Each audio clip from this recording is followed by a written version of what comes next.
Hello and welcome back everyone, we Weeb Online, and today I'm gonna continue the story What If Naruto Saved Cursed Hinata Part 6. If you enjoyed this video, please give it a big thumbs up, and to watch more videos like this, subscribe to my channel and turn that bell notification on so you never miss an upload. Now wasting no more time, let's begin. Sakura dodged the punch aimed at her face before countering and punching Suna in the stomach. Her blow, however, lacked the force required to be a finishing blow, and she was met with a knee to the sternum. Bile and spit were expelled from her mouth as she attempted to distance herself from the attacker, her hands passing through several hand seals in the process. Katen Kasai Nagir, she yelled as a thin river of flames kept the assailant from getting any closer to the pink-haired girl. Her reprieve, however, was brief as she twisted on the spot to find a kunai charging straight for her head. The clang of metal on metal rang through the air as Naruto flew by, metal blade in hand, deflecting the attack that would have hit Sakura. "Are you okay?" asked the blonde, standing protectively by Sakura's side. "Never better," Sakura remarked sarcastically. "How are you doing?" "6 so far," Naruto said, keeping track. "You have to consider that these guys aren't the strongest. I think the Jonin are going after Kakashi-sensei," Sakura said, looking over her shoulder to see their sensei doing his best against several of Suna's elite shinobi. "He's Kakashi-sensei, though. He'll be fine," Naruto said, waving it away. "So, no flamethrower jutsu. We really need a better name for this attack," Sakura said as she began performing the necessary hand seals. "Not happening," Naruto said as his fingers flipped through the various hand seals.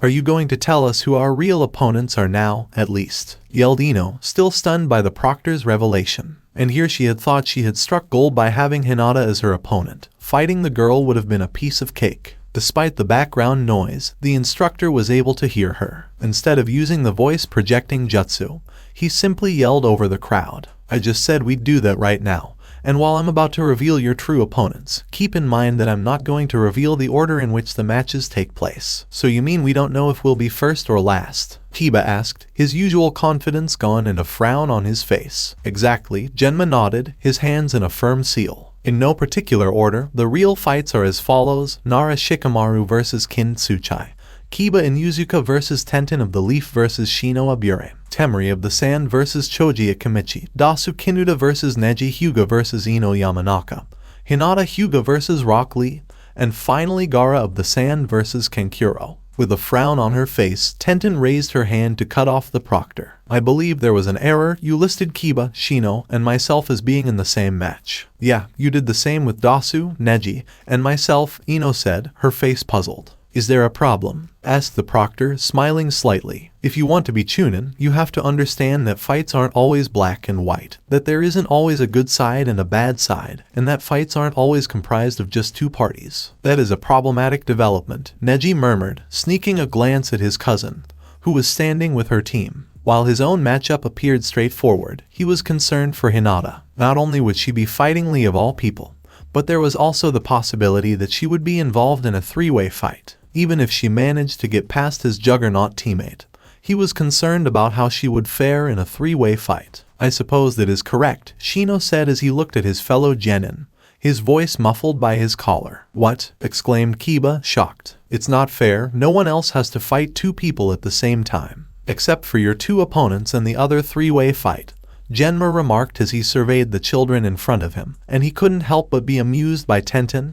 and Kiba's expressions. Ino seemed to be looking at him with a mix of disbelief and anger, while Neji and the Sound Ninja both appeared determined. The others appeared to be accepting of that particular revelation, likely because the previous one had opened their minds.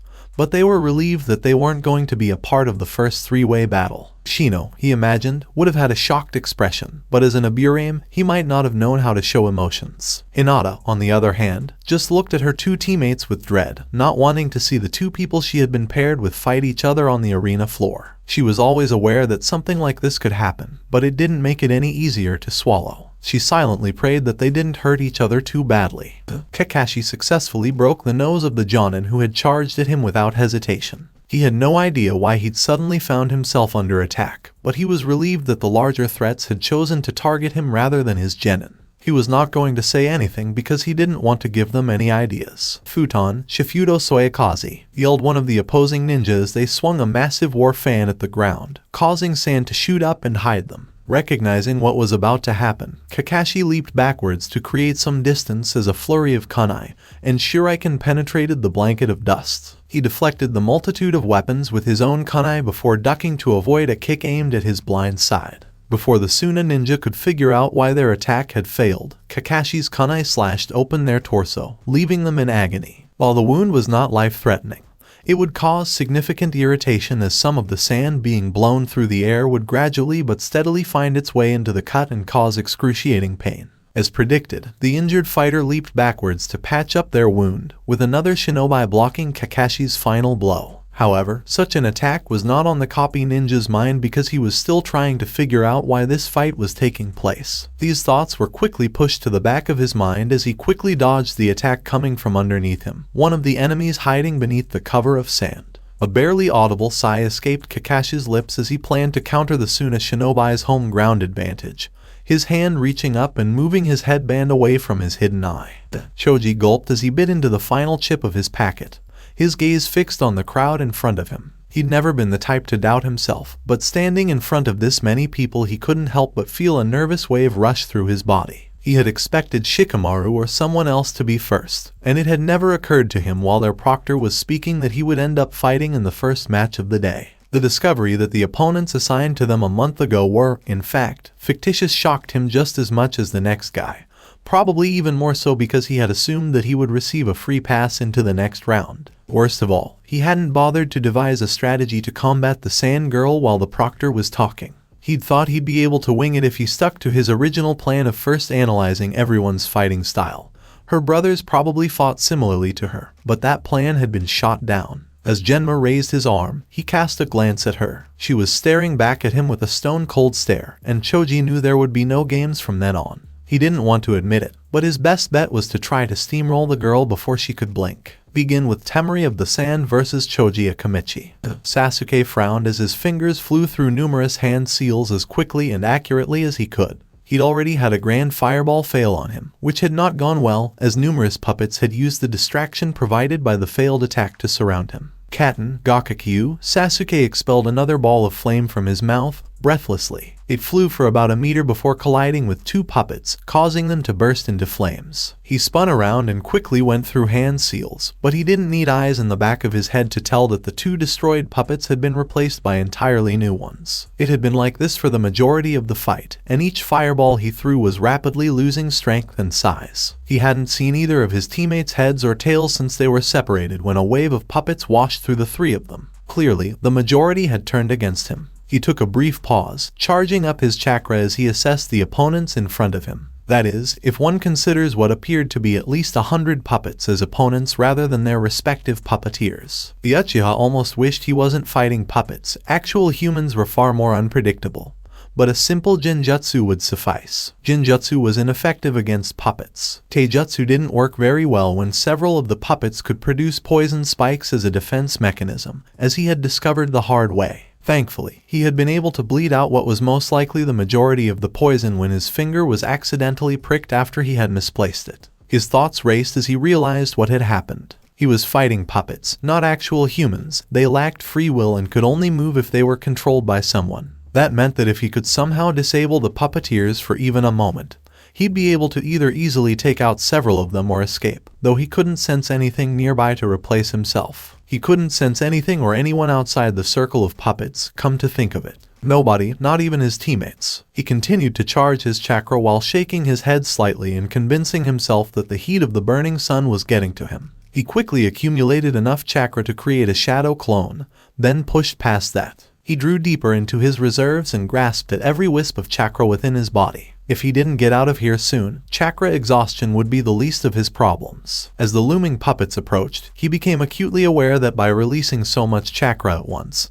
he risked blowing each and every tenketsu within his body. However, all he did was smirk as his Sharingan's Tomio rotated in anticipation. Raiten, Hekayuki, he yelled with all his might as he pushed his chakra through the jutsu's final hand seal. Sasuke immediately thrust his palms to his ears and squeezed as tightly as he could, without waiting to see if his idea had been successful or not. As Sasuke leapt as high as he could, a deafening boom ripped through the concentric circles of puppets that had formed around him, the ground violently shaking before his sandals left it. He only got a brief glimpse of his surroundings before landing on the noticeably calmer ground. But that was all he needed. The sound had caused direct damage to the puppets closest to him. Many blades and what appeared to be arms lay on the floor, but it was the various cracks running directly through their bodies that made the Avenger smile. He set to work dispatching the puppets as quickly as a hurricane, firm strikes meeting wooden fractures as weak points became weaker. He almost effortlessly dispatched at least 30 puppets in a matter of seconds, likely injuring or damaging many more. Then, as their invisible puppeteers regained control, they slowly began to move again. Sasuke nearly threw his fingers into the hand seal for his favorite jutsu, but the boy realized that his chakra was almost certainly running low,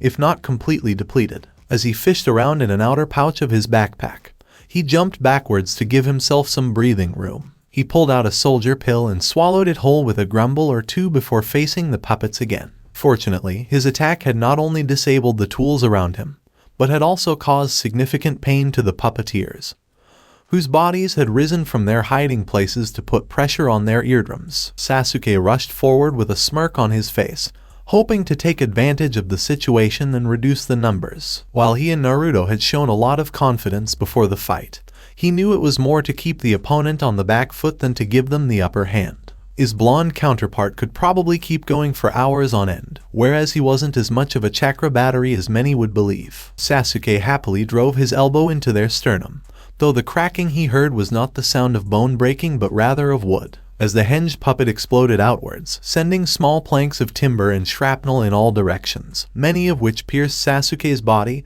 and caused him to bleed from all over. A burst of cloud confirmed his mistake. Shit, he cursed as he ran damage control, knowing that the tides had once again shifted in favor of the Suna ninja. Another puppet bursting from the sand behind him, its extended arms wrapping around his body and holding him in a tight grip, as if to emphasize his point. "Got you," the puppeteer declared as they emerged from beneath the sand, their fingers dancing as they ordered the puppet to squeeze tighter. "Thank goodness we were ordered to keep you alive, Uchiha, or you'd be dead by now." Sasuke's eyes widened at the news, but he quickly pushed it to the side until he wasn't heavily outnumbered. A groan escaped his lips as he struggled to break free from the grip he was in, but it was futile as he collapsed to his knees. Lifting his head, he noticed that one of the shinobi approaching him was holding a senbon, a small liquid dripping from the tip of which he could only assume was a poison of some kind. With so few options, he drew his arms as close together as possible until his hands were touching, despite the pain it had caused. He had no idea what would happen as his hands went through the seals he had copied seemingly ages ago, but considering what Naruto had been able to do with this technique, he only hoped he could do something similar. Hinata pressed her fingers together nervously as she looked down at the fight below her. While she naturally hoped that her former classmate would win, it was clear that he wasn't doing so well. She believed it was possible for him to turn things around,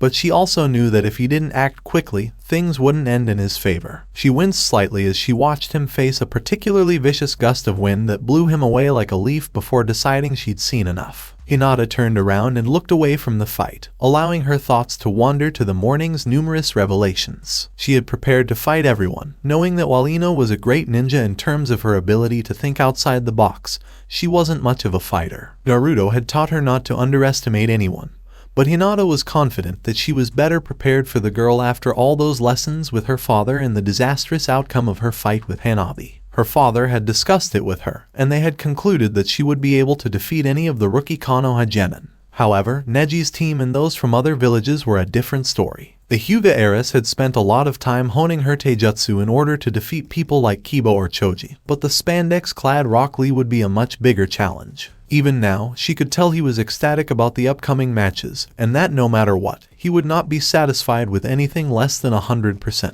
The fact that the boy was subjected to the Hyuga's techniques on a daily basis in the form of her far more capable cousin did nothing to calm her stomach. Shikamaru would have described the situation as difficult, but he had used the word so many times that day that he wasn't sure if it still had any meaning. He was glad he wasn't fighting the Kunoichi from Suna right away, because that would have been too much of a hassle. But it was still annoying to have to rethink his strategies. Furthermore, because they were fighting in a different order than the one that had been announced previously, he had no idea which fights he should be looking out for. While he could see the meaning behind all of the randomness, something he had predicted a month before, it didn't make it any easier to swallow. He looked at the Suna ninja's teammates, lifting his gaze from his teammate being carted away after his bout, as if looking for a reaction of some kind. It was difficult to overhear that the older one was going to forfeit their match, but telling any of the other competitors would have caused a commotion that he didn't want to cause. Having said that, a few of the matches appeared to have the potential to be something special. He'd had a hunch about a month ago that the exams were still related to their teams, but he'd long since forgotten. That, however, had proven to be true, as the disturbing revelation of three-way battles had pitted two teammates against each other and another opponent. It was unclear whether this was a coincidence, a planned intimidation tactic, or both. Would Shikamaru, Nara, and Kintsuchi make their way to the arena floor for the next match? Yelled the announcer, causing the audience to roar with excitement. Perhaps I should forfeit right now, Shikamaru said to no one in particular as he gazed up at the clouds. Like hell, exclaimed Ino, who had been standing behind him and pushing Shikamaru off the railing.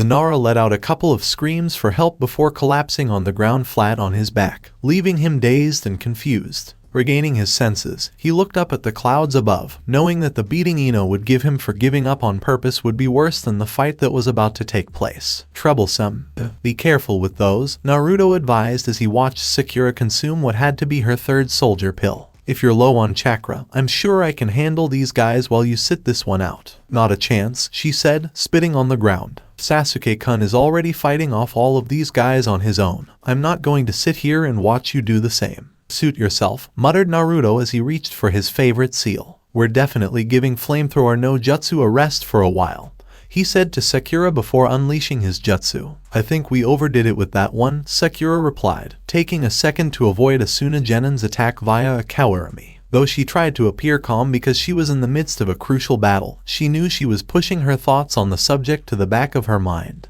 While the more experienced Genin and the majority of the Chunin they had been fighting escaped their jutsu with little to no difficulty, a small pile of charred corpses of the less fortunate lay roughly 100 meters south of their current location. But it worked, Naruto said, a slight crackle in his voice betraying his words. He was clearly doing his best not to think about it. However, I believe it is time to turn the numbers in our favor. Sakura smirked as she predicted Naruto's actions, the boy's hands entering the single seal that could grant them an entire army. However, out of the corner of her eye, she noticed a glint of metal flying through the air, heading straight for Naruto. It was traveling much faster than it should have, and she could only assume that its speed had been increased by the use of a wind jutsu. She extended her arms to push Naruto out of the way, but she was too late as the weapon pierced Naruto's shoulder. Naruto, exclaimed Sakura as he collapsed to his knees, the shock apparently too much for him to bear. She could only guess from the dripping at the end of the blade that some kind of poison was now coursing through Naruto's veins,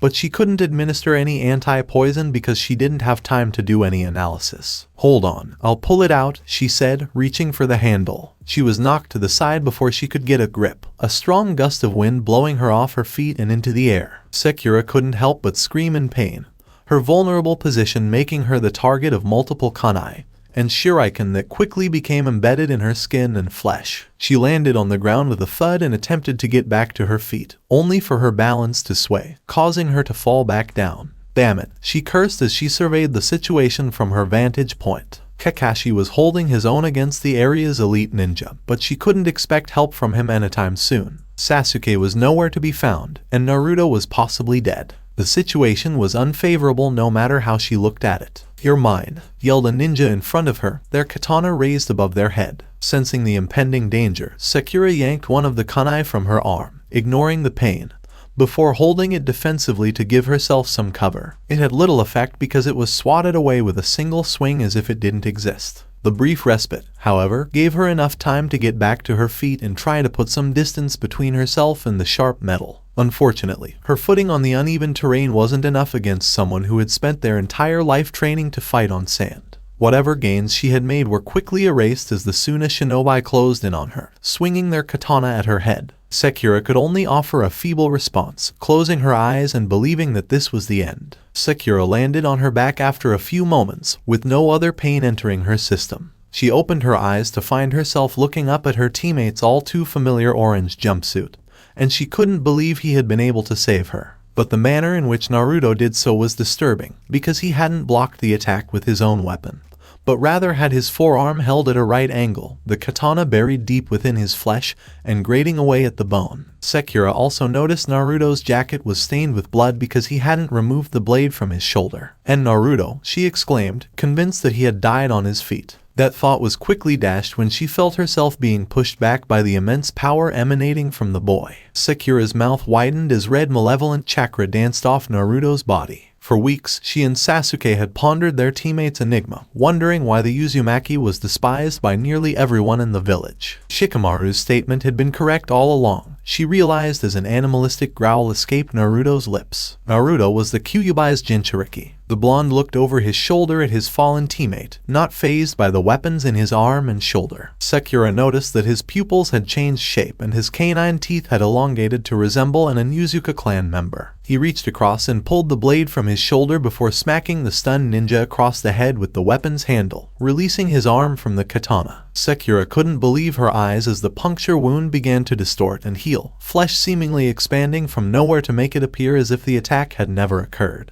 Similarly, the gash in his arm vanished, making it appear as if Naruto hadn't even been hit this entire time. "Sakura," Naruto said softly, the pink-haired genin looking at her teammate's face and realizing that, despite what she had just witnessed, the real Naruto was still standing in front of her. "Stay here, I'll finish this now, and I promise I won't do you any more harm." Sakura blinked a few times as Naruto's words penetrated her being. They were not the arrogant words of a brash adolescent attempting the seemingly impossible. As he turned away from her, she caught sight of his back and knew one thing for certain. He would keep his word on this. Soon a shinobi who had never felt the power emanating from Gaara couldn't understand why their superiors were shaking, sweat forming on their brows. To them, the only thing that had changed was that one of their targets had most likely used a forbidden technique to temporarily increase his own power, and in doing so, something drastic would happen to him in the long run. After all, forbidden techniques were prohibited for a reason, even if they did heal fatal wounds without the use of any medical techniques. Even in the midst of Kakashi's fight with several of the shinobi, the copy ninja's eyes widened as he recognized this chakra from the battle on the bridge with Zabuza and Haku. Unlike back then, it wasn't fluctuating as much, remaining at a constant level and making Kakashi wonder how much Jiraiya had taught Naruto about controlling such power. Kakashi made good work of the confusion as his kunai swung through the air, causing blood to be quickly absorbed by the sand, solidifying his resolve to see what his students were now capable of when they returned to Konoha. A few ninja watching the spectacle calmed their nerves as they gazed at Naruto's crimson aura. The blonde in front of them bled, unlike Gaara, who they were used to. If it bleeds, it can be killed, as the saying goes. "I'm not going to be intimidated any longer, not by your Shukaku," exclaimed one of the shinobi as he began going through a mixture of seals that both Sakura and Naruto were familiar with.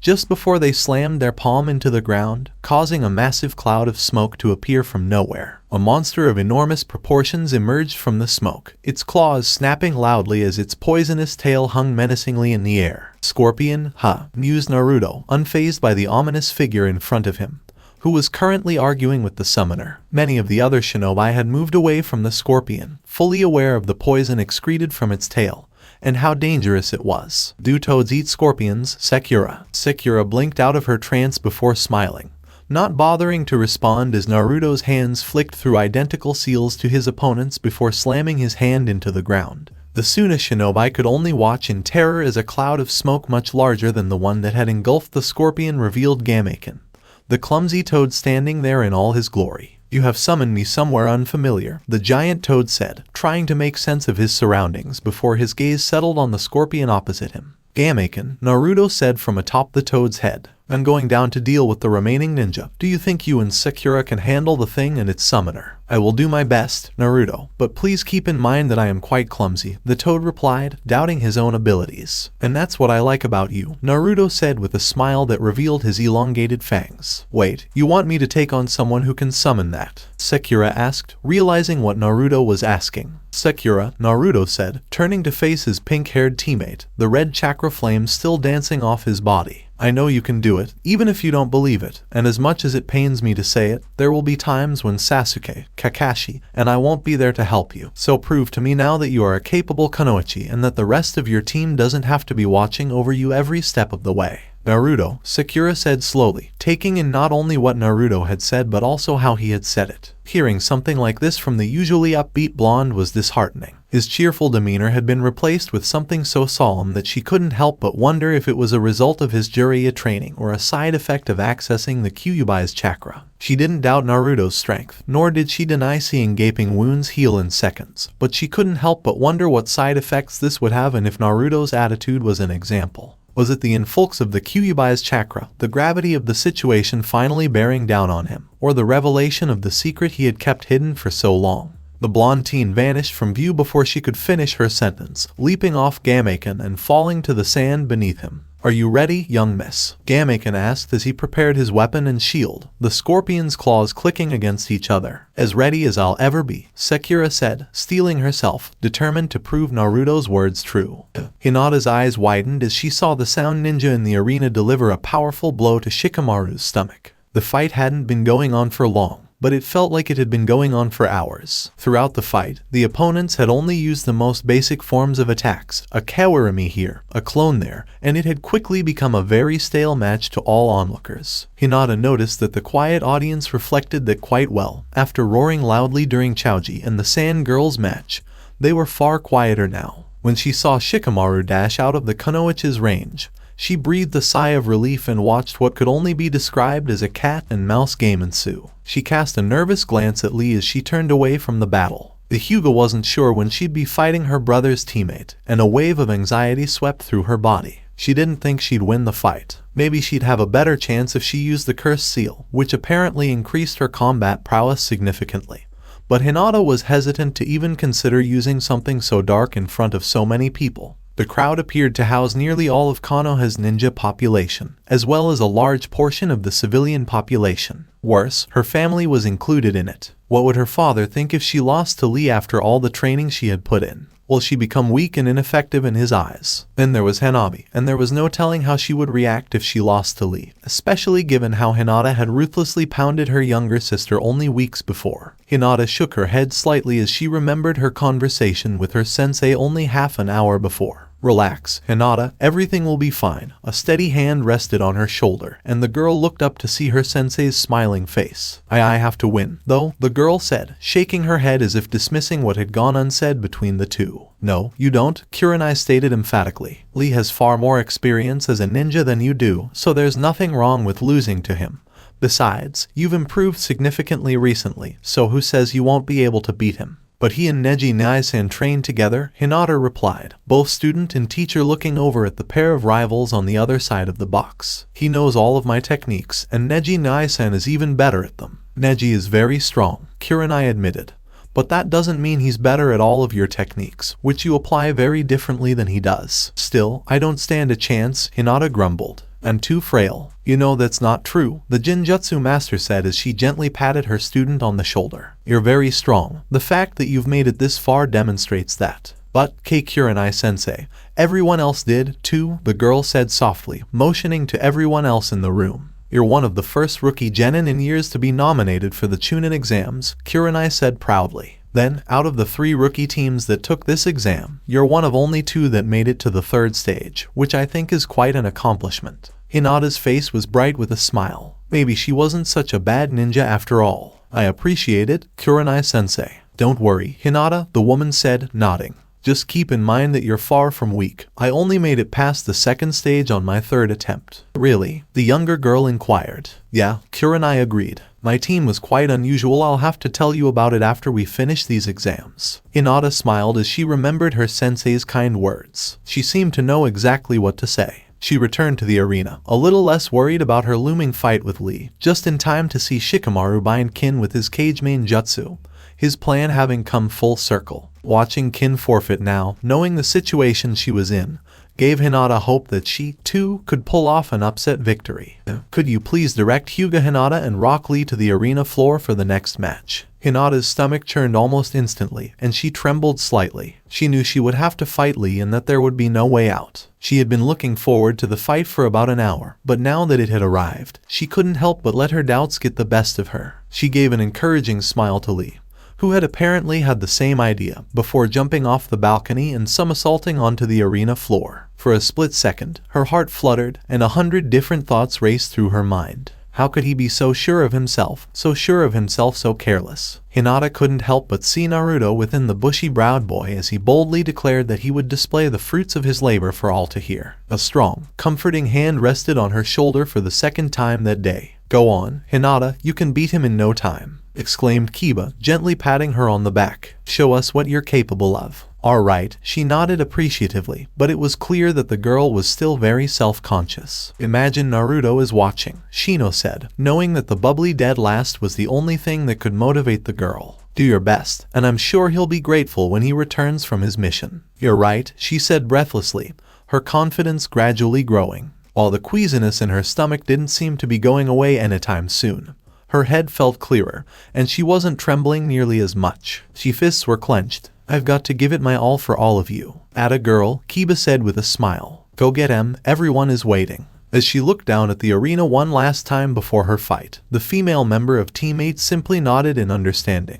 The crowd was roaring in excitement, most likely anticipating a Hyuga fight, and Lee was doing his best not to appear impatient. She took a deep breath before proceeding to the stairwell. While she was flexible, she lacked her opponent's dramatic flair. Even without the Byakugan, she could tell that all eyes in the box full of exam participants were on her, but she tried to ignore it. According to Neji, because of Lee's demeanor, not many people knew how strong he was, so they were probably wondering how a match between two weaklings would go. Hinata bit her lower lip as she reached for the doorknob, but the person on the other side beat her to it. Her eyes widened as she saw her cousin for the first time since their brief conversation the night before. "Hinata-sama," he said approvingly, a respectful tone in his voice. "I wish you luck and hope to potentially fight you in a later round." Even though she had developed a friendship with her once cold cousin, it was still surprising to see him genuinely compliment her. He had stated that he was looking forward to fighting her, which implied that he expected her to win. Her cheeks flushed as she struggled to respond to the subtle but rare compliment. Thankfully, she didn't have to because her cousin reached out and gently placed a hand on her shoulder, gently guiding her out of the room and down the stairs. "Go," Neji said. "I'll be on the lookout." I won't let you down, Neji Nyai-san," she said triumphantly, looking at him with newfound confidence. The only response she got was a glistening look in his right eye and another curt nod before she hurried down the stairs, figuring she'd wasted enough time already. Her heart almost skipped a few beats as she ran down the 2 flights of stairs, and it almost stopped completely when she stepped through the bottom door and into the arena. "Ah, you're finally here," the proctor said, not using the voice-enhancing jutsu. "It's a matter of time." She muttered a quiet apology and moved quickly to stand next to Lee, who was now sporting the widest grin possible on his face. "Yosh, Hinata, I see you're still eager to see whose flames of youth burn brighter," Lee exclaimed, raising his fist. "Why yes, I'm looking forward to this match," Hinata said, unsure what else to say. "As Neji's cousin, I am confident you will not disappoint me," he said before extending his hand. "Best wishes." "Thank you," she said, lightly clutching it and shaking it. "I hope you do well as well." "Well, folks, if our 2 opponents are ready," Jenna said, pointing to both of them, "let us begin. Hyuga Hinata versus Rock Lee begin." Lee didn't need an invitation to smack a fist into her left cheek a split second after the proctor announced the start of the match. It hurt like nothing she'd ever felt before, and she knew she'd have trouble moving her mouth. But that didn't stop her from leaping backwards to avoid his follow-up, her Byakugan flaring to life as she settled into a stance. Hinata let her jaw hang slack as she moved it around a little, hoping to numb some of the pain while keeping a wary eye on Lee. He'd already shown incredible speed and strength, so she couldn't help but think she'd underestimated the boy going into the fight. The fact that she had spent so much time contemplating the fight was a testament to the boy's strength. Lee's next move caught her by surprise. He smiled instead of using his speed and lashing out again, or tossing a shuriken at her. Hinata couldn't help but be nervous as he did so, concentrating on looking more closely through her bloodline as she worried about what he was up to. "I believe you'll prove to be a truly worthy opponent," Hinata, Lee said, nodding. "Yes, I now see that Guy-sensei was correct when he said that Kurenai-sensei truly knows how to throw branches into her students' fires." Hinata's brow furrowed in suspicion. Lee appeared to be an odd character, a nice guy, to be sure, but an odd person nonetheless. His power on the battlefield, on the other hand, was undeniable. What would be his next move? Was he attempting to deceive her or preparing some powerful technique? She decided that she needed to make the first move this time.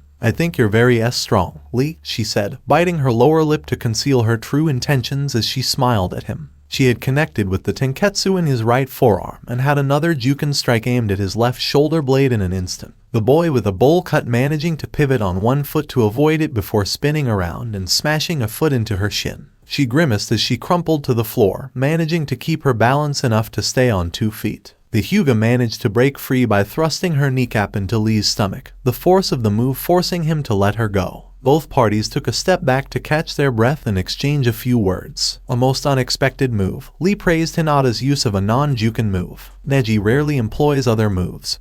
But I digress, I should not have assumed you were him. Hinata's solemn expression was replaced by a smile as she remembered her sensei saying very similar words earlier in the day. Neji is a formidable opponent, however. This does not imply that he is superior to all of your techniques, and you apply them in a very different way than he does. You can use momentum very well, Hinata said, deciding she needed to compliment him as well. And I've never seen anyone move their arm after being hit with a juken strike there. Lee simply grinned, a cocky grin on his face promising that all was not as it appeared. Although you and Neji are not the same, you both use similar techniques. She decided to follow in the footsteps of the green-clad genin and lash out with a strike. But Guy's prodigy was prepared. He took her extended hand in his and twisted around elegantly before releasing her, sending her crashing to the floor with a powerful thud. She jumped back up a split second later and threw a kunai at the boy, which she had carefully concealed up until this point. Though it wasn't a typical Hyuga move, Lee couldn't use ninjutsu and would have to evade or deflect it.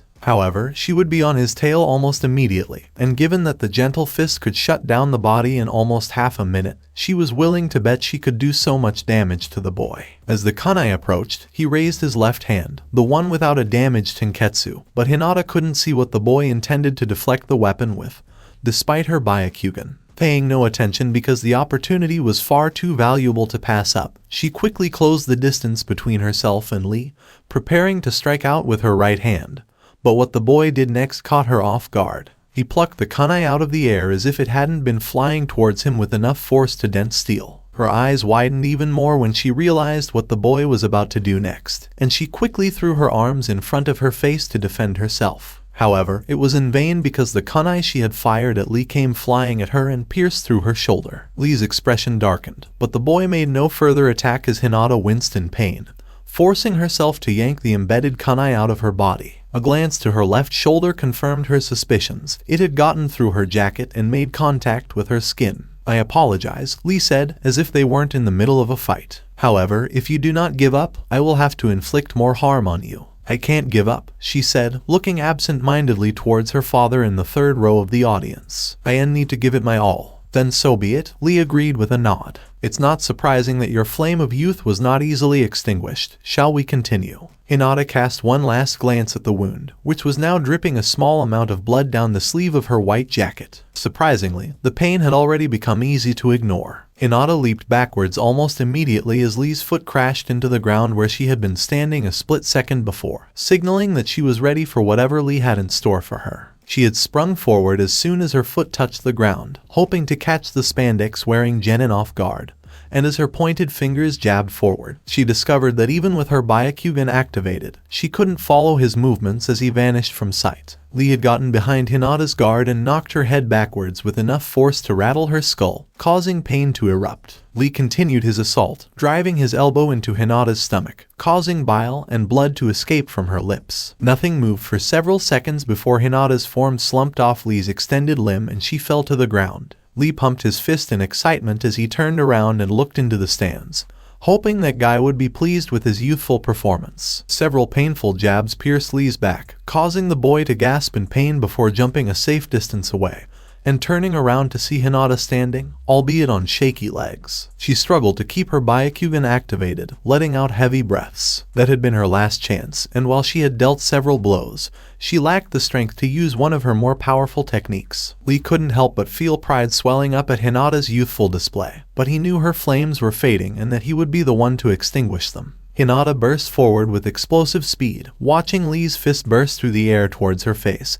but she lacked the strength to lift her arms to block the attack. Lee's fist was driven into Hinata's nose with a sickening crack, blood spraying through the air as the Hyuga heiress was knocked off her feet and into the arena dirt. The proctor stood there for 10 seconds, watching Hinata do nothing before lifting Lee's arm. The winner is Rock Lee. The audience, which had been silent as they watched the Hyuga battle the young genin, erupted in applause, cheering not only for the victor, but also for the defeated, who had given everything she had on the battlefield. This defeat was not embarrassing. Sakura stood atop Gamekin's head and watched the battle between the giant toad and the scorpion, the amphibian blocking several venomous tail stings with the brunt of his shield. Even though the two colossal-sized beasts had only been fighting for a few minutes, she had had enough time to recover and assess her situation. If her opponent had summoned such a large creature, it would have indicated that they were chunin in rank. She had the thought that they might be jounin, but since they had lost their cool just before summoning the scorpion, she doubted that such a title would have been bestowed upon someone who couldn't control their emotions. If her theory was correct, she could imagine that a significant portion of their chakra would have been used during the technique, and they wouldn't be restoring their chakra reserves as quickly as they could be because they would have to use their energy to remain standing atop the summon.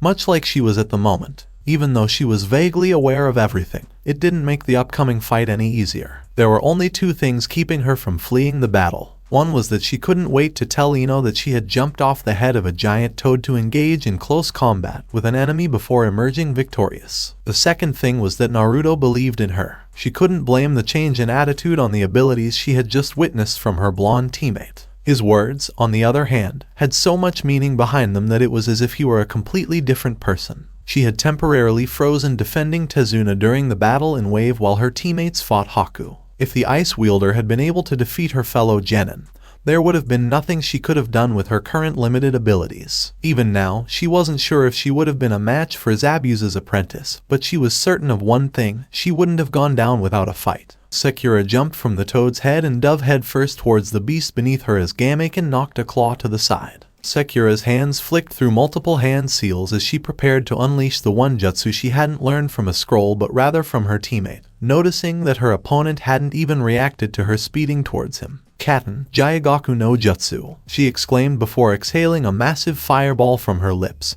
feeling the drain on her chakra reserves immediately. Her opponent was able to react and leap out of the way of the incoming projectile. But the scorpion had no time to react as flames burned across its carapace. While the animal was accustomed to heat, it was not accustomed to fire burning into its flesh. As she approached the tender spot, Sakura released her jutsu, causing the scorpion to thrash around in pain before landing on its back. She then reached into her back pocket and pulled out a vial she was carrying. Sakura used a kunai to cut a small hole in the burnt flesh that she was standing on before uncorking the container in her hand while the Suna Chunin stood there stunned, trying to regain their balance. She had only been able to produce a single vial's worth of poison due to the high cost of the ingredients and their scarcity, and while it should have lasted several battles, she knew it would all be used in a single go. This was her most proud creation to date, one that would cause paralysis in a human after half a minute if her target didn't know how to cipher the poison out of their system or slow the rate at which it traveled to their nervous system.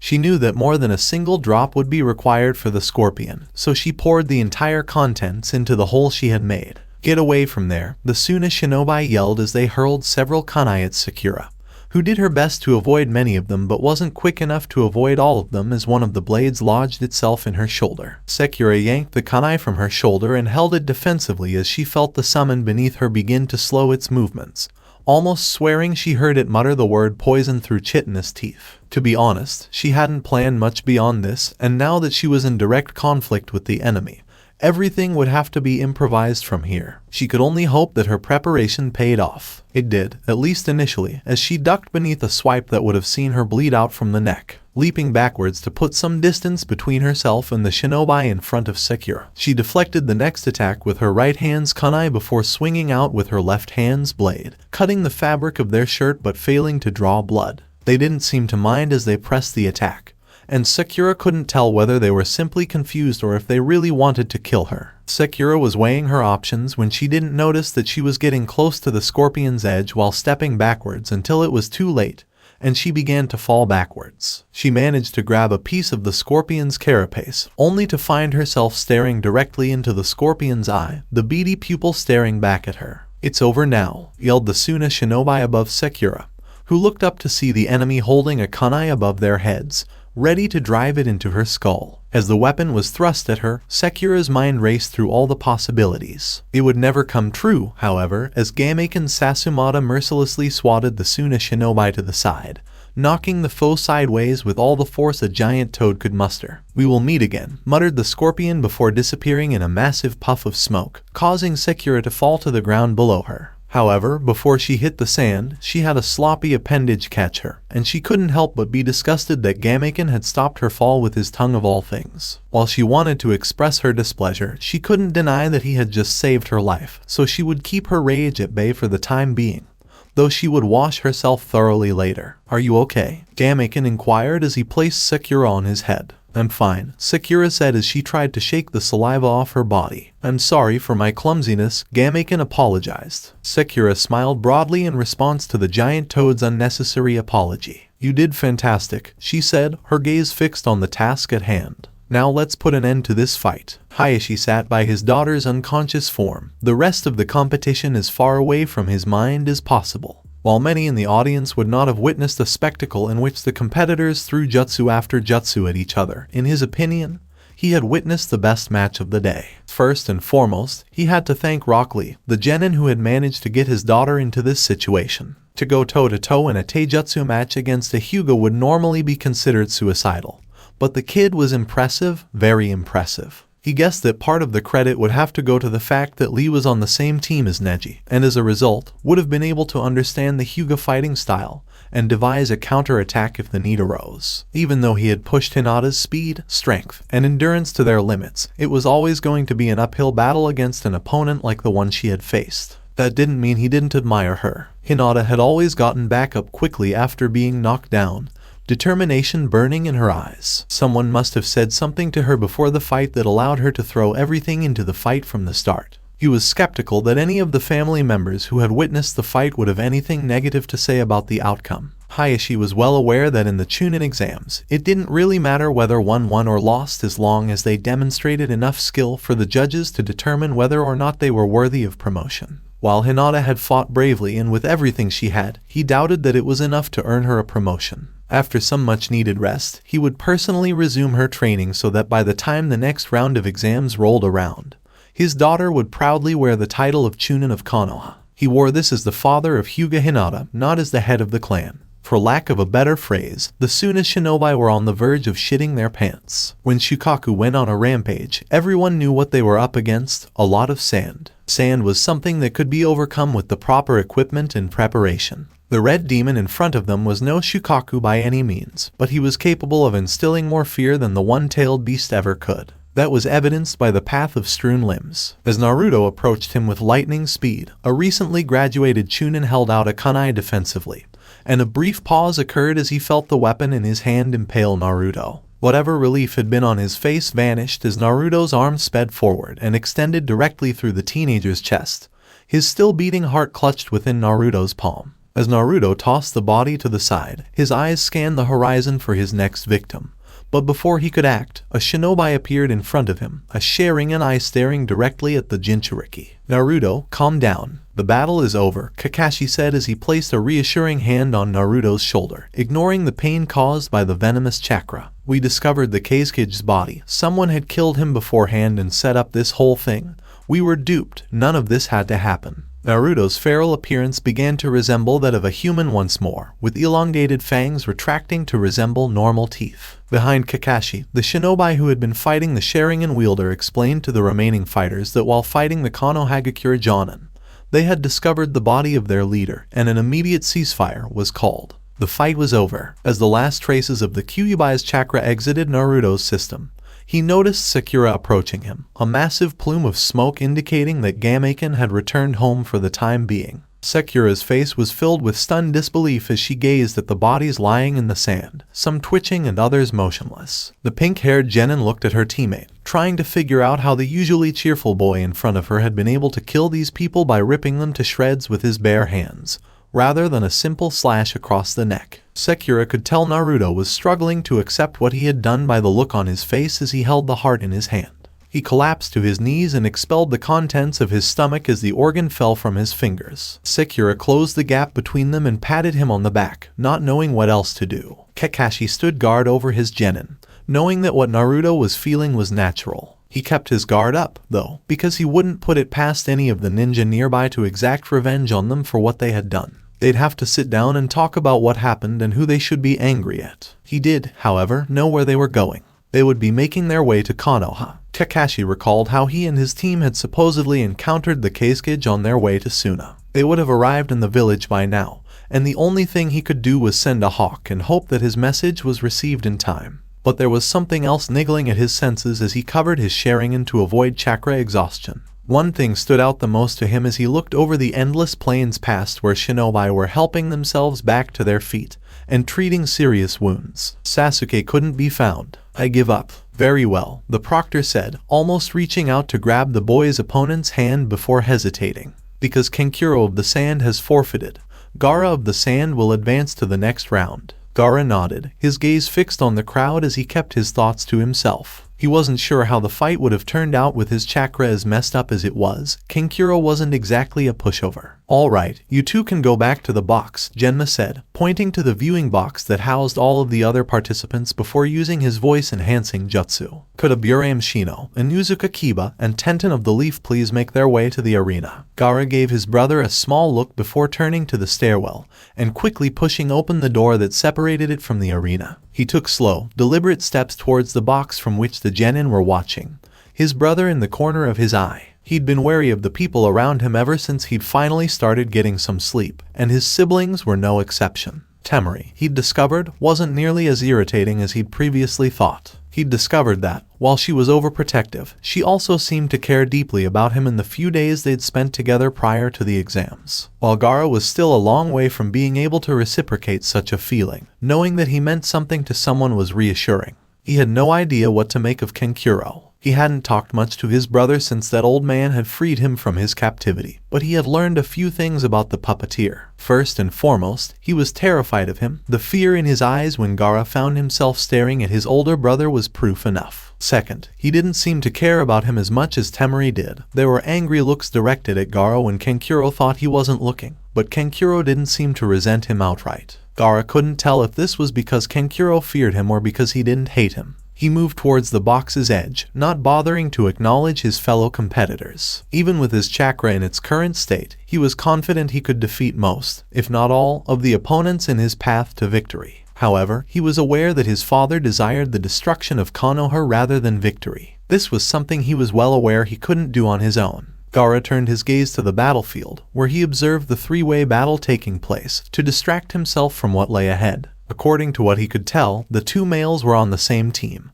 and their teamwork appeared to be relatively flawless given the level of strength these mere genin possessed. They were, however, nothing more than flies in comparison to their opponent. With what seemed like an endless supply of throwing stars and kunai, the weapons mistress kept both opponents at bay. While the two boys didn't seem to notice, Gaara could see a small flicker of sunlight reflecting off the wires that had been attached to the weapons, still connecting them to Tenten's fingers. Despite the 2-on-1 disadvantage, it appeared that Tenten had won this battle. When the two fighters got into the female's comfort zone, she pulled back in a sweeping motion, the weapons on the ground wrenching forward and becoming lodged within the backs of the two boys. The crowd cheered for the underdog in the situation, chanting Tenten's name in an attempt to help her overcome the numerical disadvantage. Both boys yelled in pain, which was uncharacteristic of the Aburame. The Inuzuka's dog tried to attack the bun-haired girl while barking loudly, but was quickly silenced by a shuriken to its front right leg. Gaara couldn't help but nod in approval of the weapon mistress's technique against the two teammates. It seemed rather ruthless, and he was confident that it would inflict just as much pain if he replicated it by crafting the weapons out of sand. It wasn't a bad thing to think about when he figured out how to fix his chakra problem, assuming he ever did. While it took a while for Gaara to fully register it, when he saw the next move, he became even more enthralled in the fight. The boy in the sunglasses vanished into thousands of bugs, while the dog boy performed some strange jutsu before swallowing a pill, and pulling out a few of the weapons lodged in his back. The red color of the pill indicated that it was a blood pill, but Konoha could have a different color code than Suna. The Aburame reappeared next to the Inuzuka, who appeared to be wincing in pain but still dealing with the damage fairly well. The two boys talked for a while before the girl appeared to fall to the stadium floor. Gaara's brow furrowed, as if he, like the rest of the audience, had been taken aback by what had just happened, as he tried to listen in on the conversation taking place on the arena floor. "Ha, those damn bugs of yours," chuckled the Inuzuka, smirking slightly. He made an enclosed fist for his teammate while ignoring his animal companion, who was licking the wound on its leg in pain.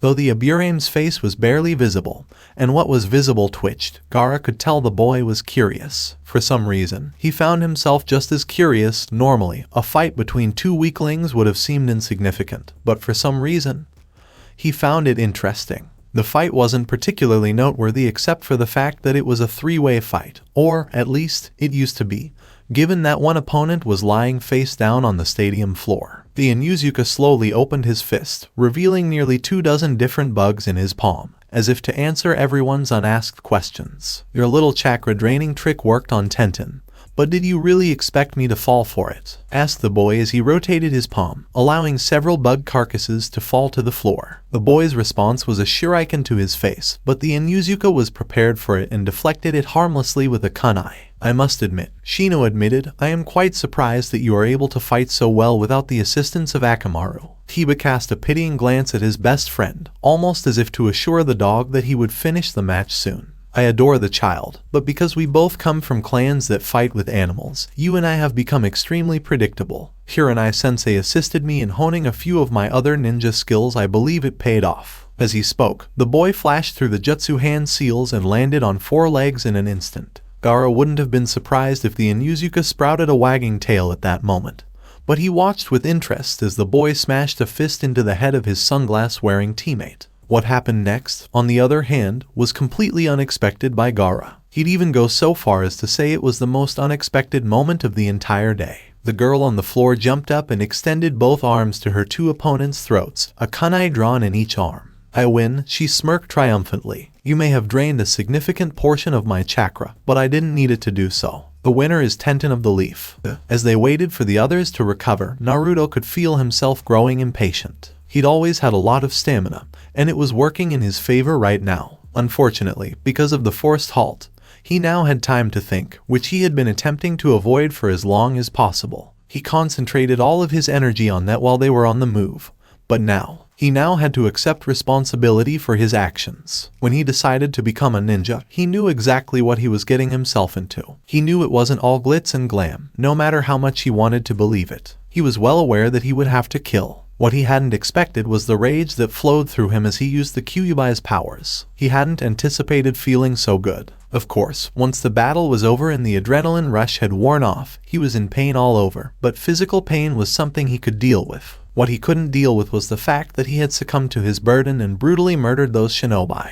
When he looked at his hands, he thought he saw red stains. When he closed his eyes, he could hear terrified screams, and he still couldn't get the smell to go away. He was well aware that many Suna shinobi were now terrified of him in ways they had never been terrified of Gaara. He deserved their fear if he was honest with himself. Gaara was something they were used to, but he was a whole new breed of demon. Yo! Yelled a voice right beside him. He'd been so engrossed in his thoughts that he hadn't noticed his sensei's familiar footsteps approaching behind him, though this could also be attributed to the fact that Kakashi was a jounin. Naruto almost fell over when he heard his sensei's voice. He clenched his fists and stared at the man. Don't do that, he exclaimed angrily. He was soon forced to avert his gaze. He didn't want to look at his sensei, especially when he felt like a monster. He was still surprised when the man chose to sit next to him. There was silence for a moment as the two simply watched the sun set over the desert, painting the sky an interesting shade of red. A red that was far too reminiscent of what Naruto had done. You know, Kakashi began, I was about 6 years old when I had my first kill, but it wasn't my first encounter with death. Naruto cast a sidelong glance at his sensei, who was gazing out at the sunset with his hands casually in his pockets. My father took his own life before I could even comprehend the concept of death, and it's just been one battle after another for me since then, he continued. I understand a lot of what you're going through right now, Naruto. Naruto couldn't help but snort, and Kakashi simply smiled with his strange eye. I won't pretend to understand how you feel because everyone is different and I don't have the Kyuubi inside me. What I do have is significantly more shinobi experience than you. Even if he tried to keep his gaze fixed on the desert sands, Naruto was clearly paying attention to his sensei at this point. Jinchuriki are sacrifices for the village from which they come. This is something you've only recently discovered. It's not just that you have a biju sealed inside you, it's also that you've become a weapon for the village. However, no matter how much we want to be tools, remember what Haku and Zabuza taught you. We are, after all, only human. We are permitted to experience these emotions. As you get older, you'll face new challenges. I'm not going to say what happened today will never happen again. That made Naruto flinch. He didn't want to lose himself like that again, but Kakashi either didn't notice or completely ignored his reaction. Knowing him, it was probably the latter. You have the Kyuubi, and you will use it again if a situation arises in which you will need to use it in order to survive. You're feeling guilty right now, but remember that you had no choice but to do what you did. In time, you might even be able to control it better than you have so far, so you don't succumb to instinct. Kakashi fell silent at this point, and Naruto simply let the man's words sink in. The sun was setting behind the final dune, and night was quickly approaching. Does guilt ever truly go away? Naruto inquired. Kakashi remained silent for another moment before responding. I sincerely hope not, especially for your sake. If it does leave, you've most likely lost the battle to the Kyuubi. Your emotions are what make you human, and being human entails dealing with both the good and the bad. Naruto nodded in agreement with his sensei's advice. He'd remember what Haku and Zabuza had taught him. They were still humans, despite being shinobi. He'd be able to keep himself from going too far with the Kyuubi as long as he remembered that. At the very least, he hoped so. Sakura Haruno was feeling under the weather. She didn't have a medical certificate, but she was almost certain she'd overdosed on soldier pills. It was unlike anything she had ever felt before, with her insides feeling like what could only be described as watery jelly and everything else feeling queasily numb. The intense heat of the desert did nothing to help. She was dizzy, and while she wanted to scour the land for Sasuke, or at the very least talk to Naruto and Kakashi, her body didn't seem to want to do either. She turned away from any surviving Sunanin before vomiting her guts out onto the sand, gagging slightly as fluid suddenly rose through her chest. I'm assuming you're not feeling well, a nearby Suna Kunoichi's voice inquired. I'm feeling pretty bad as well. While she couldn't actually say anything, Sakura was certain that the constant vomiting was all she needed to respond to Suna's Kunoichi. I suppose I should probably assist you before I go check on my sister, the girl pondered. That Uchiha kid hit her with a shuriken, but she's just out of the academy, so she's probably not used to taking a hit. Sakura gagged again, relieved that she hadn't vomited this time. Awfully talkative for someone who was my enemy half an hour ago. When you realize you were duped into fighting, you tend to want to make amends with those you tried to slaughter. I'd ask you to apologize for killing our people, but considering we were the ones who attacked you, we don't expect much from you. Sakura said this as she clutched her stomach, trying to keep the nausea at bay. Thank you. I don't think I'd be ready for such a thing, Sakura said, turning away, hoping the conversation would end. Unfortunately, it was not. We've dispatched some of our fastest message hawks to Konoha to inform our forces of the betrayal, but we're not sure if they'll be quick enough, she explained. Quick enough for what? Sakura inquired, unsure of the response she would receive. As he looked to the competitor's box, Genmei used the voice-enhancing jutsu once more. Gaara of the Sand will face Rock Lee in the next match. Please proceed to the arena floor. Gaara nodded and vanished in a sand shunshin. He reappeared in the arena, and if he was surprised that he had landed 5 meters to the right of where he had intended to go, he didn't show it as he waited for his opponent. The boy in the green spandex let out an excited roar before somersaulting down from the box and landing gracefully in the arena. Gaara stood there watching as the boy walked towards the center of the arena before coming to a stop a good distance away. Genma examined both genin before asking the standard question, are both fighters ready? Gaara nodded almost imperceptibly, while the Konoha genin smiled and gave a thumbs up. The proctor nodded and lifted his hand. He yelled, begin, and jumped back to give the two fighters more space. Gaara stood there watching as Rock Lee slid into the stance he seemed to prefer. Despite the fact that his chakra system had been destroyed, he was confident that he would be able to stop this particular genin. The earlier match he'd fought against the girl demonstrated that, despite his strength,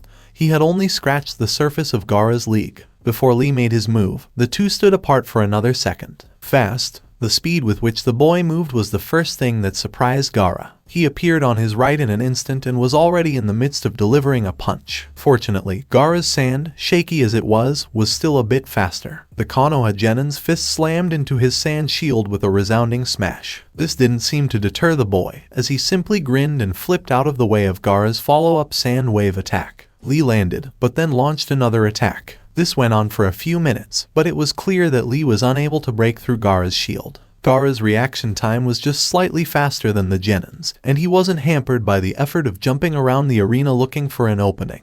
If this was all the green-clad genin had to offer, Gaara would simply ignore him. Lee came dangerously close to hitting Gaara again, but he was able to deflect the kick at the last second. Another sand wave, and the Konoha genin was flipping out of the way again.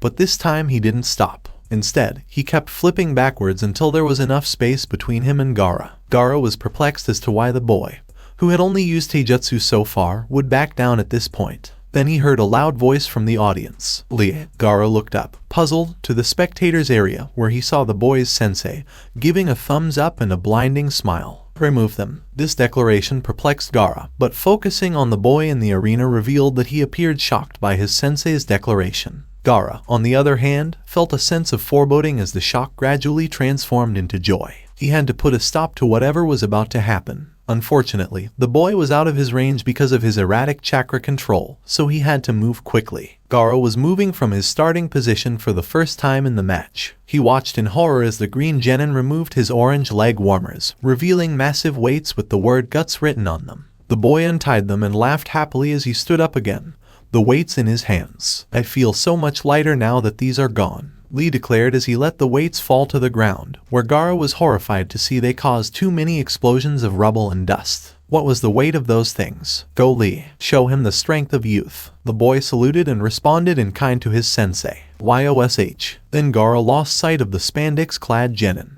That is, until something smacked into his face and sent him flying across the arena. He was able to recover, but it appeared that his reaction time was insufficient to keep up with Lee's insane speed. What kind of genin could move so quickly? He was fairly certain that even if his ultimate defense had been flawless, he would still be in trouble. He desperately tried to re-establish his defense, but the boy smashed straight through the sand this time, disappearing in a blur. Gaara was completely helpless against an enemy for the first time in his entire shinobi career. He was fairly certain he would have been unconscious by now if it hadn't been for his caution at the start of the match. Fortunately, he had encased himself in his sand armor at the start of the match. However, it appeared that even that would not be enough to deter the boy. "I'm truly sorry I couldn't hold back against you, Gaara. I believe it is time to call a halt to this match." Gaara wondered what the boy was talking about for a split second before he vanished from his sight again, though he didn't have to wait long as he felt a massive hit under his chin. He was taken aback when, despite his heavy armor,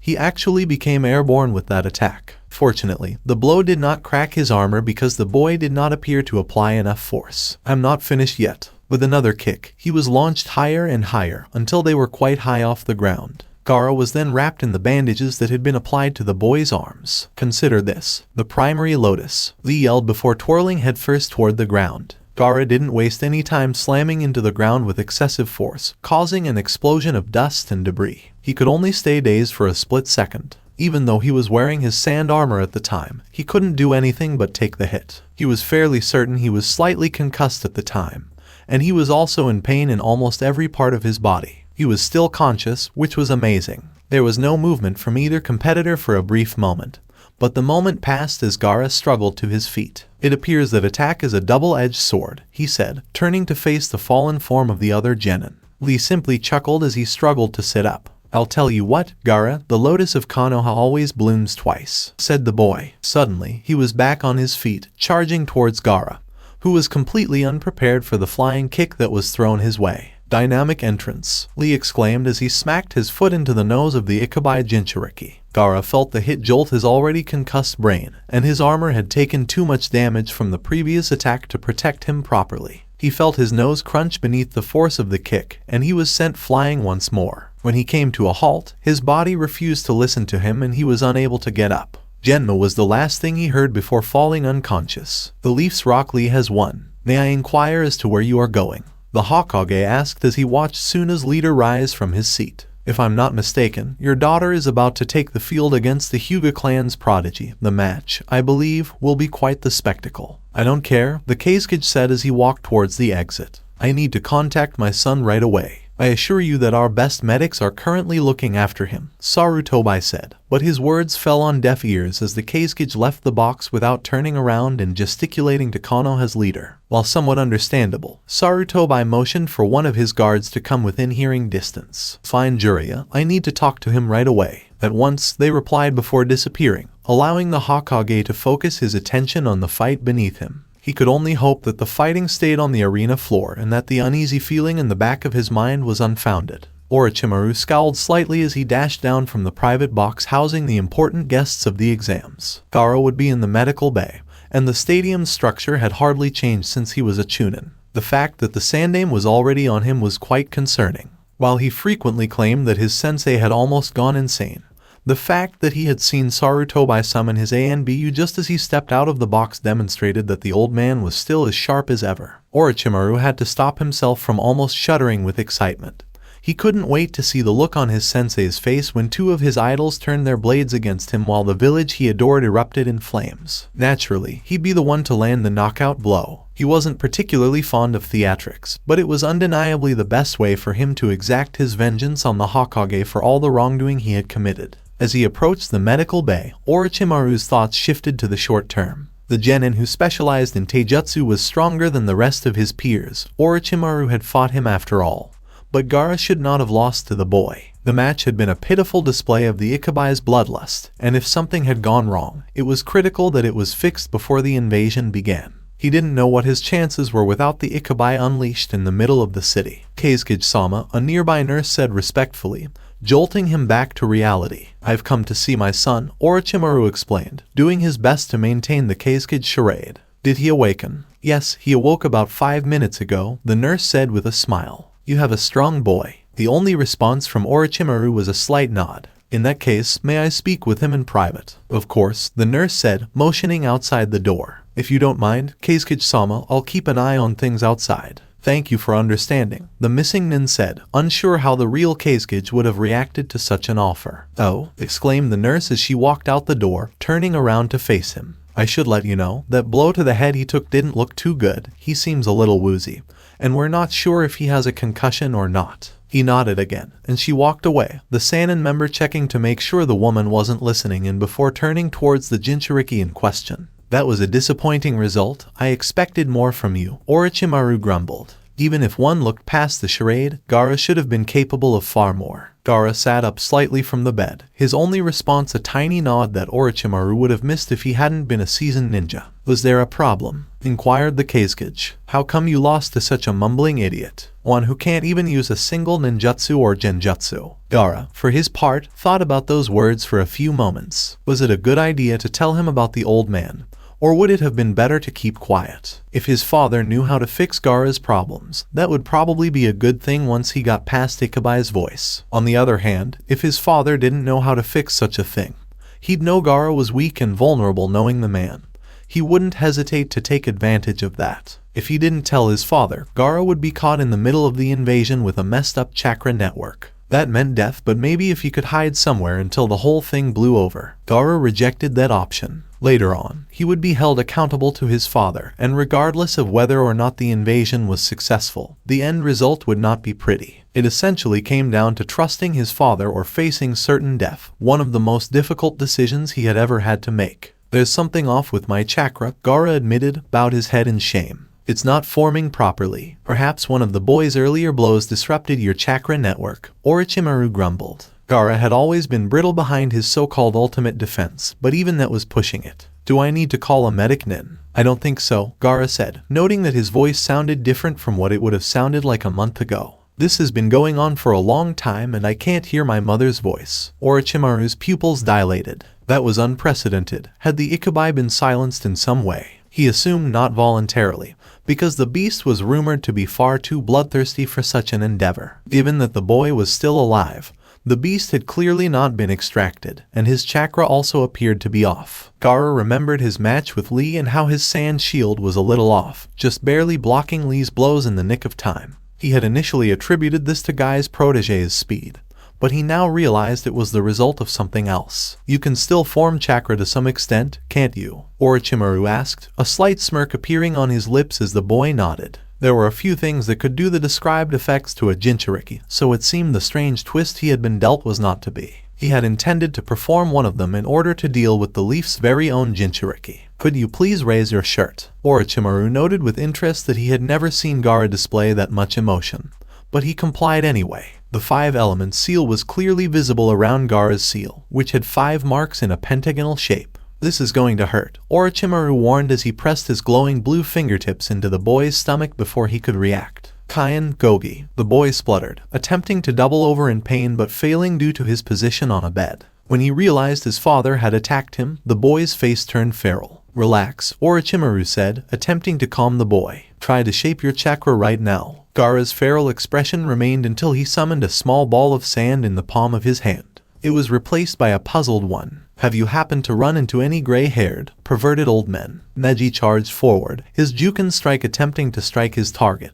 Despite having Guy as a teacher, his opponent's speed was impressive, as she managed to weave around his attacks. However, his relentless assault had put her on the back foot because she had only been able to use her war fan as a tool to block his attacks thus far. Temari opened her fan, spotting a potential opening, but only realized her mistake when Neji burst forward with a speed he hadn't yet shown, and drove his palm through her fan's sheet, effectively rendering it useless in battle. Temari slammed her fan shut with all the force she could muster, slamming Neji's wrist painfully between two metallic boards, with his arm still poking through. As Neji tried to free his extended arm, the base of the fan was thrust into his stomach, and his chin was the target of a precise kick that rattled his brains. At some point along the way, his arm had been freed from its entrapment. He wasn't sure what was coming his way as he tried to regain his bearings, but he knew it couldn't be good. Despite his desire to save this for his fight with Lee, he found himself spinning on the spot, chakra springing forth from his tenketsu points to form a protective sphere around him that reflected the kunai that Temari had tossed. Neji came to a halt, sensing that the danger had passed for the time being, and looked at Temari,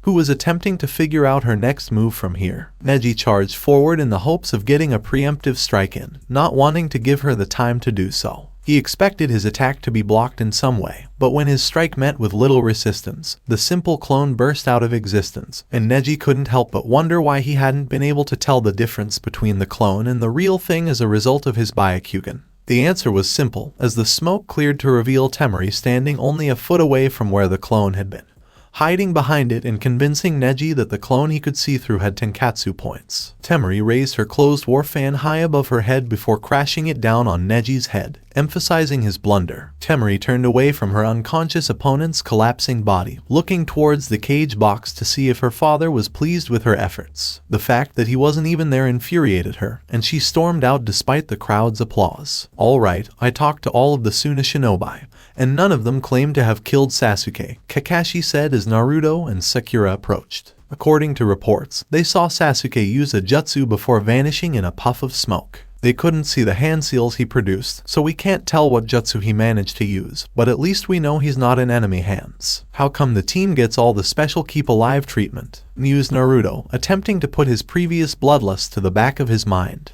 While Kakashi's words had calmed him down to some extent, he knew that at some point he would have to tell both Sasuke and Sakura who he was and what he was capable of. "I'm guessing they were after his eyes," Kakashi speculated. "Whoever was behind this attack was after the Uchiha bloodline. So we still don't know who killed the Kazekage," Sakura said, a little disappointed that they didn't know who the mastermind was. The Kazekage was always a bit reclusive and did most of his dealings in secret. It could have been a minor village or even a rogue organization. "It's impossible to tell at this point," Kakashi said, shaking his head. "For the time being, all we can do is wait." "Do you mean we're not going back to Konoha right away?" Naruto inquired. "Despite this betrayal, Suna is still our ally on paper," Kakashi explained. "Their leader was killed, so they may have been following orders from the wrong Kazekage all this time. We'll have to be careful in our actions, as those who are potentially going to attack Konoha may attack here as well. It would be no good if we charged out back towards Konoha only to run straight into an invading force, especially when none of us are at our best after fighting only an hour ago." Sakura lowered her head to avoid looking at Kakashi. She was well aware of the risks that taking a single pill posed to the body, and after taking so many, she wasn't looking forward to the after effects that would begin to take effect within the next couple of hours. The vomiting had already been bad enough, and she wasn't even sure if it was due to all the pills she had taken. Sakura was also aware that what she was about to witness was only the tip of the iceberg. Things were not going to turn out well later on. "Don't worry, Sakura, it can't be that bad," Naruto reassured her by patting her on the back. "Oh, he was so wrong. How is your son?" inquired the Hokage as he noticed his fellow village leader enter the private box. "He's fine. He wasn't feeling himself before his bout," said Orochimaru, who was still playing the Kazekage. "In the future, I expect more from him." Well, I should inform you that your daughter is now competing in the final against both Rock Lee and the young Nara, Shikamaru. I believe it would be quite humorous if the rookie of the group were to come out victorious, but knowing the Nara's constant lack of motivation, I shouldn't get my hopes up, the Hokage said with a light chuckle. Orochimaru took a seat next to his former sensei, remaining silent. He'd have to wait until the end of the fight to signal for the attack to begin. It'd be a while before Shukaku was back to full strength, and he'd need the full power of the Biju to make a significant impact on the village. Anything less could be taken down too soon to have any real impact on Konoha as a whole, and seeing the giant beast taken down would destroy the morale of his shinobi, which the Leaf Shinobi would quickly exploit. Everything would depend on timing. Orochimaru leaned forward, pretending to be interested in his daughter's fight as she did her best to avoid Lee's lightning-fast strikes. While Temari had been able to block the majority of Neji's strikes, Lee was on a completely different level, as whatever attacks Temari managed to block with her fan still knocked her back several feet, and left imprints of Lee's fist within the metal. Temari, for one, had no idea how to deal with such ridiculous brute strength. If his blows could cause that much damage to steel, she had no desire to confront any of these attacks head-on. Unfortunately, she wouldn't be able to avoid Lee forever as he leapt into the air, spinning quickly as he extended his leg. "Konoha Senpu," he exclaimed as his shin kicked Temari's war fan from her grasp, forcing her to defend herself with a couple of kunai. Her confidence was shot as she leaped back as far as she could to gain some distance against this green beast without her strong defense protecting her from what would undoubtedly be a knockout blow. Lee was faster than she was, as his knee drove up into her sternum before her feet had even touched the ground. While it hadn't broken the bone, it felt like Shukaku had just launched a full-fledged attack on her. Temari vowed that if she made it through the day, she would do everything she could to increase her durability so that she could take some of these hits without feeling excruciating pain. Temari whipped out two smaller fans she'd kept hidden in her back pocket, though she wasn't quite as skilled with them as she was with her larger fans. A strong gust burst forward and flung the attacking Lee back several meters, swinging them in front of her. While nothing Temari could call damage had been done, she would be able to nullify him for the time being while she devised some sort of strategy. "I see the flames of youth still burning within you," Lee said. "I can honestly say that I have no idea what you're talking about," Temari admitted bluntly. "Yosh, let our fight continue," Lee said as he prepared to charge forward. But his body refused to obey his commands. What amused Temari, looking at Lee's enraged expression. Temari, never one to pass up an opportunity, went to raise her arms to launch a wind jutsu at her foe, only to discover that her muscles wouldn't move an inch. "What the hell is going on?" "Kage main no jutsu. Success," Shikamaru declared as he entered the fight. Temari and Lee were both stunned, having forgotten about the third competitor who had spent the majority of the fight staring at the clouds. "You've got to be kidding me," Ino exclaimed from the competitor's booth, having emerged from the infirmary to watch her teammate compete. Temari stared in awe as she dropped her fan and reached into her kunai pouch. Her hand, however, held nothing, the Suna genin having lost them earlier when attempting to block Lee. Lee and Shikamaru, on the other hand, had their palms wrapped around the projectile's handles. "Shikamaru, what are your plans?" Lee asked, his arm involuntarily lifting above his shoulder, kunai still in hand. "While it may go unnoticed by some, if I throw my kunai at you, Lee, by mimicking my actions, you will throw your kunai at Temari while nothing will be thrown at me," Shikamaru explained. "If I aim at head height, it will be a lethal attack that cannot be dodged or avoided as long as you are caught in my jutsu, so you have only two options: forfeit or die." Temari swallowed nervously, her gaze drawn to the glint of metal in the corner of her eye. She couldn't move a muscle no matter how hard she tried, and as she felt her arm lift slightly higher, and poised to strike, she realized she only had one option. "I renounce," she admitted. "Despite dampening my youth's flames, I, too, must withdraw in order to burn brightly another day," Lee said in more words than were necessary. "Good, because in all honesty, I could only hold the two of you in place for a few seconds longer," Shikamaru admitted as he let go of his jutsu, giving his fellow finalists full control of their actions once more. "Winner, Nara Shikamaru," yelled the announcer as the crowd erupted in applause, a standing ovation given to the tournament's finalists, and champion. "Troublesome," muttered Shikamaru as he tried unsuccessfully to hide from the attention. Sakura was in a terrible mood. Her pain when her monthly visitor arrived paled in comparison to what she was currently experiencing. She was extremely thirsty, almost dehydrated, but she couldn't bring herself to gulp down the rest of the half-empty glass of water on the side table whenever she tried. Though her memory was hazy, she could recall roughly how she had gotten onto the bed she was currently laying on. The kunoichi she'd met while vomiting her guts out had been gracious enough to take Sakura in and allow her to rest in her parents who were part of the invasion's main force room. Naruto and Kakashi had grumbled about finding some sort of lodging somewhere in Suna, and had left her to her own devices, namely, feeling so woozy she was convinced she'd never be able to think straight again. Her brow furrowed slightly as she remembered Naruto. All that red chakra, all that intense hatred she felt, did it mean Shikamaru was right about the Kyuubi? In that case, did it follow that Naruto and the Kyuubi were one and the same if he had access to its immense power? She had no idea, and even thinking about complicated sealing processes and ancient demons brought a new dimension of pain to her headache. She knew she'd have to find out eventually, but she couldn't shake the feeling that her bubbly blonde friend was hiding something sinister beneath the surface. When Sakura realized Naruto was too difficult to solve, her thoughts turned to Sasuke. Her stomach grumbled slightly, and she couldn't tell whether it was because she was hungry or because she had diarrhea, so she lay down and stared up at the ceiling. What happened to Sasuke, and more importantly, was he safe? It wasn't until he was gone that she realized how much she adored him. She wasn't upset that she wouldn't be able to marry him because he had died. Rather, she was genuinely concerned for him. Had the sound affected him? Perhaps he used a kawarami and an onlooker sound ninja caught him as soon as he switched to a log or something. He should be fine. Sakura shifted her gaze to the left, unsure whether she should be relieved that the kunoichi who was hosting her was pulling up a chair. She was lonely, and some company couldn't hurt, but thinking was difficult enough, and she doubted she had the energy for a conversation. You know, I should probably hate his guts and hope he burns in the lowest circle of hell for what he did. The blonde continued after Sakura's puzzled look. That shuriken he hit my sister with. She tried to dodge, but it didn't work out. It bruised her spinal cord, leaving her paralyzed from the waist down, according to the medics. Shit, Sakura exclaimed, her eyes widening, only to regret it as pain swelled through her exhausted body. Despite her grogginess, she slumped back down and focused her entire attention on the kunoichi. Thankfully, it didn't completely sever it, and with enough healing, she should be able to just barely regain muscle control in her legs.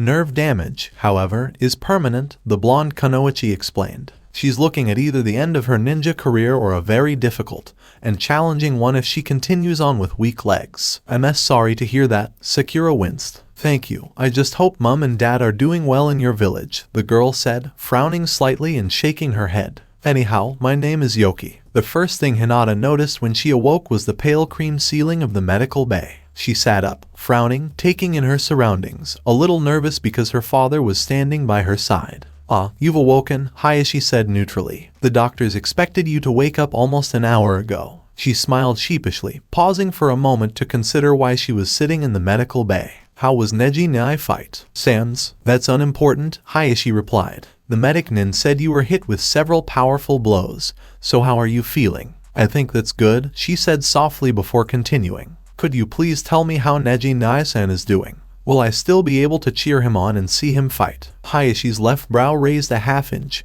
but the man made no comment. He easily won his first fight against some measly sound ninja but lost his second against a kunoichi from the sand.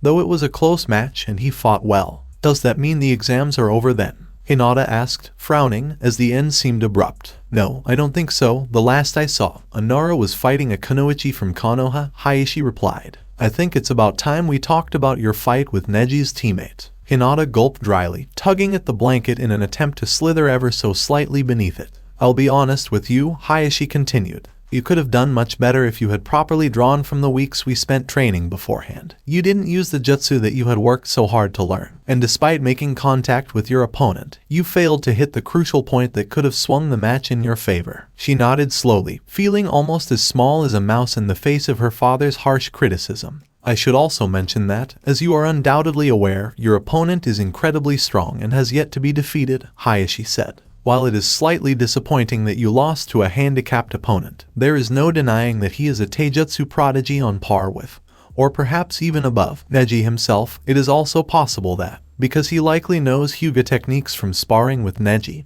he has become adept at countering them. Lee was very strong, she said timidly as she looked at her father. I'm going to root for him to win this tournament now. Hayashi, much to her surprise, gave a slight nod. I must, however, commend you on your tolerance. You took quite a beating, and I'm sure that many would not have been able to continue fighting the way you did. What I am most impressed with, though, was your resolve throughout the fight. According to Jiraiya, it is very easy to be enticed by the power of Orochimaru's cursed seal, especially during a fight, yet you did not fight with a power that was not your own. Hinata realized she hadn't even thought about the cursed seal she was carrying, that she hadn't even remembered it was there. A light smile tugged at her lips as she realized there was still hope. "Thank you very much, father. You did well," Hayashi commented. "While you did not meet all of my expectations, you also did not disappoint me." With that, the clan head moved forward slightly to gently ruffle his eldest's hair.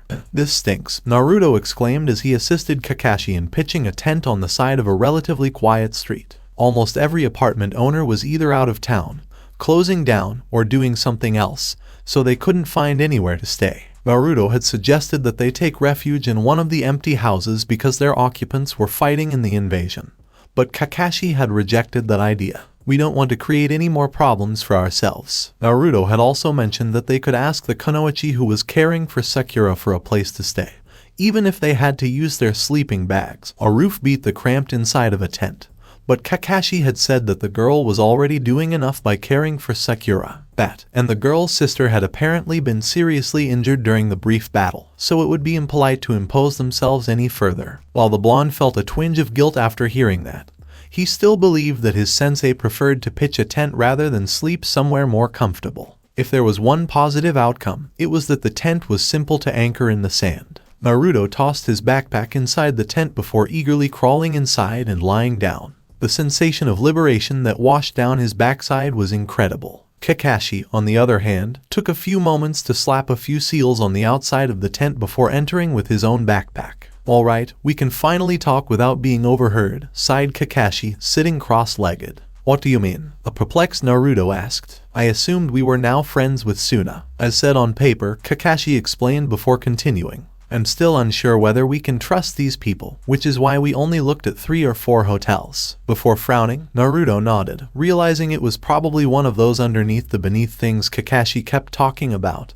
He likely wanted to give the impression that they were actually looking for accommodation. "But what about that girl we left Sakura with? Is she in danger because we can't trust them?" "I'm not going to lie to you because you're the only one of my students who's in fighting shape." "Yes," Kakashi stated emphatically. "But, before you start yelling and testing the limits of my silencing seal, this is a calculated risk that we must take. She's not in good shape, and is almost certainly suffering from chakra exhaustion. We wouldn't be able to care for her from this tent. Shouldn't we at least find a medic nin for her?" Naruto wondered, his mind racing with concern. "I tried," Kakashi replied. "They're all hard at work, doing their best to treat those who had fought today. Medical ninjutsu is a very precise thing that requires great concentration and chakra control. Bringing Sakura into a building full of people recovering from the wounds they received today would not be the wisest of moves." "I think I understand, but can we really trust this girl to look after Sakura?" worried Naruto about her teammates. "I have a clone nearby keeping an eye on her," Kakashi assured. "They'll be able to handle the worst-case scenario, and we don't have much of a choice." Naruto nodded in satisfaction now that Sakura was safe. That begged the question of where their other teammate was. "So what's the real plan then?" Naruto inquired. "You said we weren't going to leave because we might run into an invasion force before, but is that actually true?" "It's difficult to tell without Sasuke here. I can't make too many rash decisions without knowing whether he's been captured or has somehow escaped,"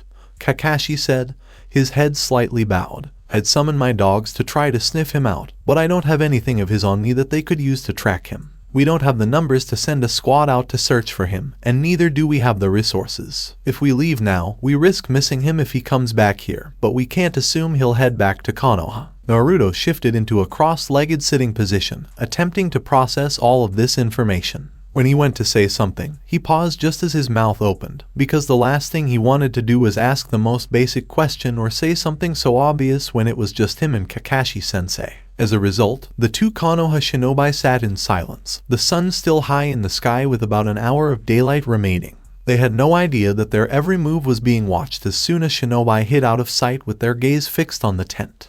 Yoki's hand gently rubbed Sakura's back as she clutched her stomach in pain. "How about we go up to the roof? Some fresh air might do you good," suggested the Suna shinobi. Sakura attempted to speak but had to cover her mouth immediately lest the contents of her stomach stain the room. She could only manage a simple nod before Yoki helped her to her feet and led her to the stairwell. What should have taken half a minute took nearly 5, with each step sending bursts of unimaginable pain through Sakura's body. The scorching heat and dry desert air did little to alleviate the pink-haired girl's ailments, as a large shadow swooped overhead, providing her with a brief respite from the sun. The only reason she hadn't turned around and gone straight down the stairs was because she was afraid of the consequences. "It's strange, you know," Yoki observed from behind. "It's strange that a team of 4 could withstand the strength of 100. It's strange that, unbeknownst to anyone, the Kazekage would wind up dead. Finally, it's strange that my sister wasn't even able to feel the embrace of an honorable death, but will now suffer for years on end for not being able to do the one thing she's dreamed of doing since childbirth." Yoki Sakura said weakly, looking up at the Suna girl, who had pulled out a kunai at some point. "I'm not sure if this is planned, staged, or even a freaking coup, but I know one thing. I'm going to feel so good as I kill you," Yoki said as she approached the weakened girl, the shadow circling overhead once more. "However, it won't be a quick death. It'll be slow and painful as I slice you into tiny pieces before leaving your corpse up here to rot as the vultures feast on your flesh." Sakura's first thought was to beg for her life, but as the shadow circled overhead again, she tried to see what it was as something descended from above. But her face was gripped tightly and she was forced to look Yoki in the eyes. "What? No pleading words. No questions about why I took you in. Well, fuck it then," Yoki said threateningly, brandishing the blade. "Let's get started. Let's end," a male voice said, prompting Yoki to turn around, only to find a kunai buried deep within her throat. As her life slowly bled out onto the rooftop, she clutched it wordlessly. Sakura could see the image of her savior as Yoki dropped to her knees, but it didn't matter because the words he had spoken had told her everything she needed to hear. Sasuke Uchiha had returned. I will continue the story in next part. Till then, we weave offline.